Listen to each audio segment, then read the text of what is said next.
Hey everybody, this is Munson Steed, and of course you're on Sisters with Superpowers with Rolling Out. Well, there are sisters with superpowers, and those who have created powers for all of us, created words, a lexicon for what it is to be a sister with a superpower. And I am so ecstatic and proud to know that there is a woman who took the moment to shine bright and to give every single Black girl that had never been given a notice and something to say that the world now shouts out, Black girls rock. I give you none other than Beverly Bond. How are you, Miss Bond? Thank you. Thank you for that incredible introduction. I am really good. I'm really good. Well, I think it was close to being incredible, but you're an incredible lady, truly accomplished, branded in the subconscious of what I would consider the patron saints of individuals who give pride and a proper stance on giving people an affirmation that they can daily use.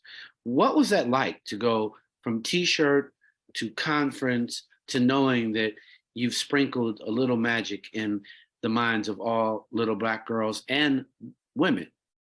Yeah, so the order actually went t-shirt to award show. And then later on, we bought in the other stuff in addition to that. It was an award show first before we went to BET. And it took us 4 years to get there. So the process for me was just one of tunnel vision. I just kept going. I knew that this affirmation was necessary. I knew that it was going to matter. I knew it was going to be a game changer. And when you know something about a vision that you have, you just keep going forward. And I think that's what I did. And I recognized the impact that BGR has had in the world, but I also saw it before it happened. You know what I mean? No, I really think that was more of a mirror reflection of the fact that there was this young girl who was actually 9'5'9", actually signed with Wilhelmina, knew that she was rocking the runway, and decided that there needed to be a safe space with an affirmation. So yeah, I think she's been looking at this Black girl rocking for a long time. Absolutely, I have been, and I will say that definitely had something to do with it. My career as a model, my career as a DJ, certainly have influenced my lens. I've also my life moving, from a very little child. I moved a lot. My mom was moving. We moved a lot. We weren't in the band and we weren't in the military. That's what people would ask. But I think that what I got to experience was Black girlness in different environments, and the common denominator was that I saw is that no matter where it was at, whether it was in all white schools, whether it was in all Black schools, whether it was in urban neighborhoods or rural neighborhoods, it was always this kind of idea that Black girls were less than. And we kind of grew up, I think, up and until very recently, with that thought and that acceptance of this kind of where we stand in this hierarchy. And it didn't sit well with me. I remember being, going on castings and them saying things like, we already have our Black model, and being comfortable saying that, right? Comfortable not, I remember them having excuses in the fashion industry why there weren't a lot of Black models on the covers of magazines. And then when we got one here and there, it was like celebrated, but it was like, okay, you can be the one, and then I think sometimes we, as people of color, sometimes we get caught up in this, with not having as much opportunity, we get caught up in this us four and no more, that we're in, we good, and I just, none of that sat well with me. So I think all of my journey took me to this place of Black Girls Rock. And I think that's what gave me the tunnel vision, because I knew it was going to matter. I knew it was going to change the game, and I knew how to do it. I knew not to make it preachy. I knew how to make it, I was only talking to my sisters. I was only talking to us. And if anybody else wanted to participate, more power to you. If you want to support us, more power to you. But I wasn't going to allow us to be called out our name, to be treated as if we didn't matter or less than, or not even, given the same opportunities. This was a rallying cry for us. And so, that, knowing that, and then being able to make it happen, it felt very humbling. It felt on purpose. It felt like I feel real blessed to be able to do something that has such an impact on so many. And then I'm also, I continue to build on top of it and build on top of it and build on top of it. So that's the other, very cool part about it, is that finding other ways to continue to uplift and celebrate our women, our culture, our communities, our excellence. It just continues to go. And so, I'm humbled by all of it.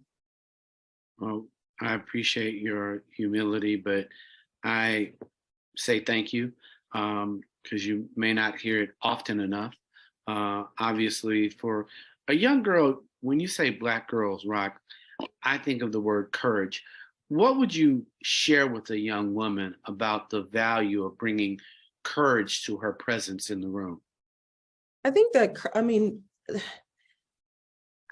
the affirmation gives courage. It gives you the permission to be without questioning, without having to ask for permission. And I think that is courage. I think courage is, and I'm glad you say that, because I think that a lot of what we faced was kind of living in this fear of not being enough, this fear of, being rejected. And so I think that I feel like young women right now, especially young women, just from, even the girls that we mentor and, all of the things that we're seeing out there, I think they are so courageous, and I'm so excited for what they're going to do in this world. I also, though, think that we as a community should also remember to be the adults in their lives and help them as they move forward, because sometimes, we've all been in spaces where we didn't know all that we thought we knew, right? And sometimes they need guidance. And I think that because of the way this world is right now with social media, a lot of times our next generation, they believe they have arrived and they don't know the rest of the way. You know what I mean? So I think for us, like, one of the things that we really try to do is not just encourage our girls to be brave and to be bold, but also give them tools and support they need to get there. Making sure that they understand the process, making sure that they understand that there are steps that must be taken in order for you to get to your next best self.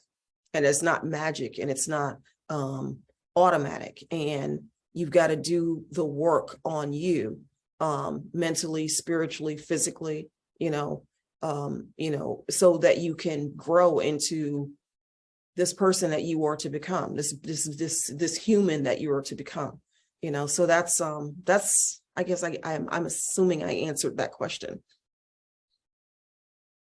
Like maybe 2 or 3 or I know I went a little long, sorry, but it never apologize. Your brother, you here, I want to hear the truth, and I really appreciate everything that you've shared, and that it's honest.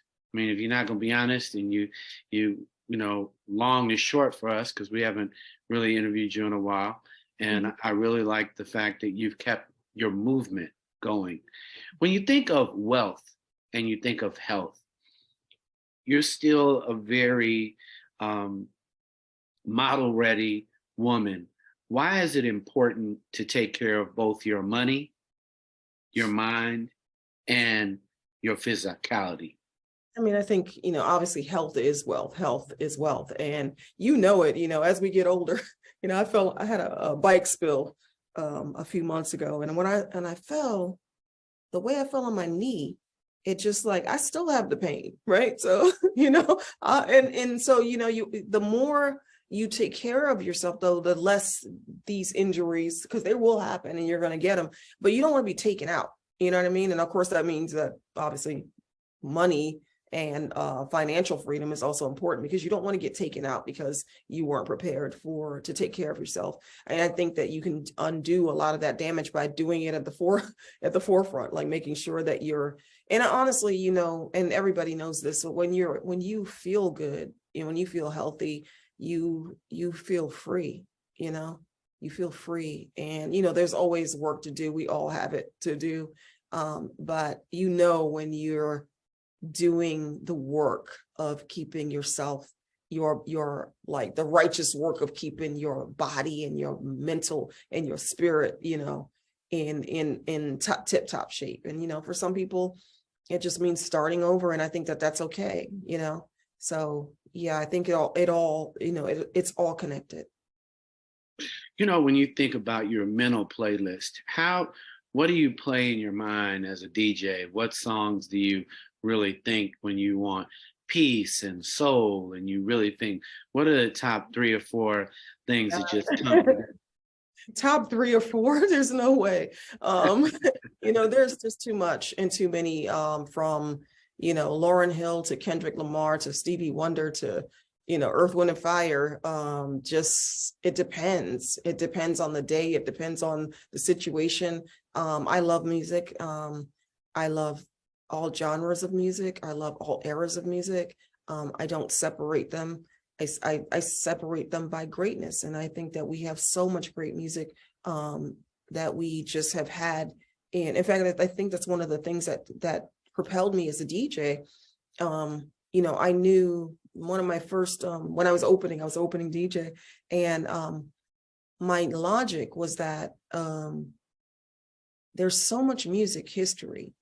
And I would, okay, so let me just give you this. I would go out when I was opening, right? So I had a little job opening up at the club, right? Nobody comes when the DJ opens, right? Like no one's there at that early time. But so I would go out and I would listen. This is how seriously I took it. I would just like, okay, let me just go out and listen to the opening DJs, right? So I would just make my way through the week, going out and just listening to the opening DJ. And what I would notice is that they were treating the opening like a throwaway. It was just like, they didn't care what they played. It was just no flow to it. No, and not everybody, but so I was like, oh, wow, they're missing so much. And I learned from that, not so much what I learned is what I wouldn't do, right? By listening to them. And what my style ended up being is I was really digging into crates, and I was really bringing, you know, a creative journey to the early part of the party, right? It just so happens that my 3rd week of opening with nobody in the club, this week, Angie Martinez and DJ Enough had their birthday party. And back then, this is in 2000, this is my 3rd week of DJ.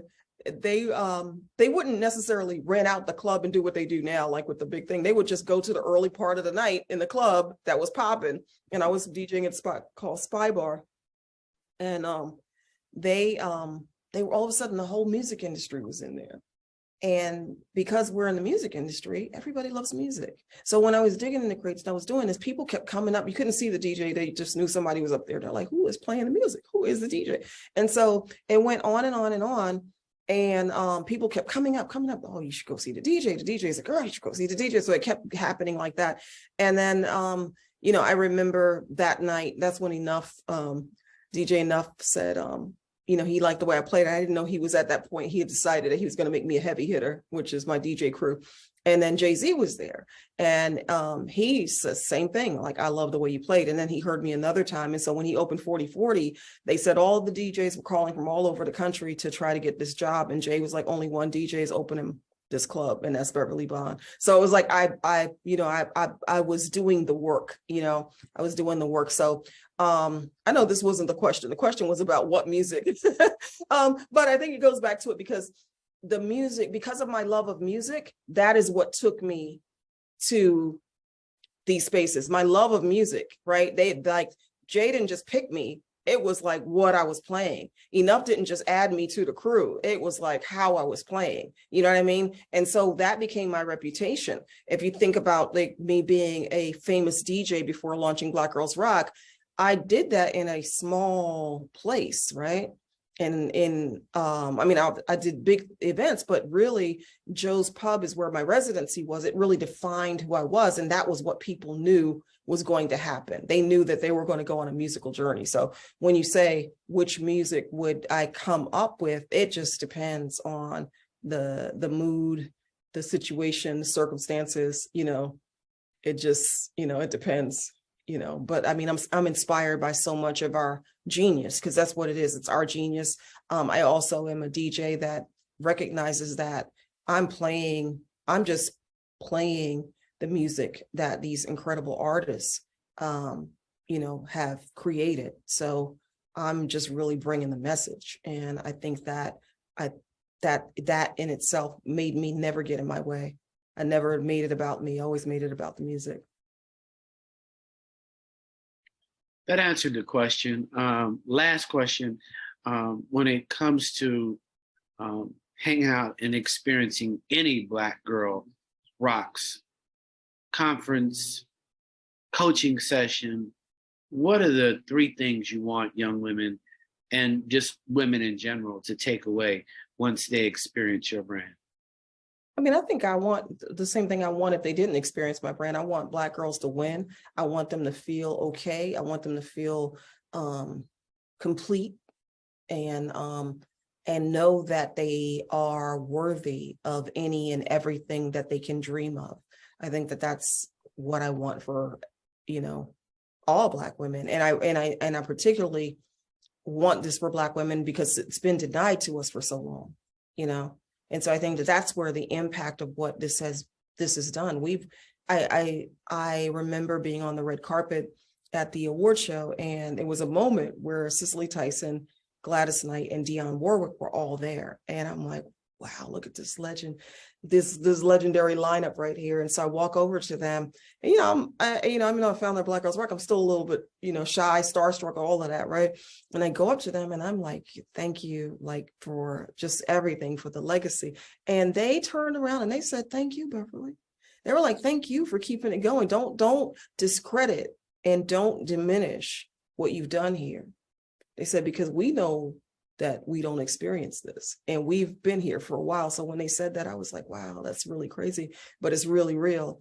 And, we have been denied access for so long. So for me, I want to just continue to open doors. I want to be the high tide that raises all boats. And that's the goal. And that's what I continue to strive to do.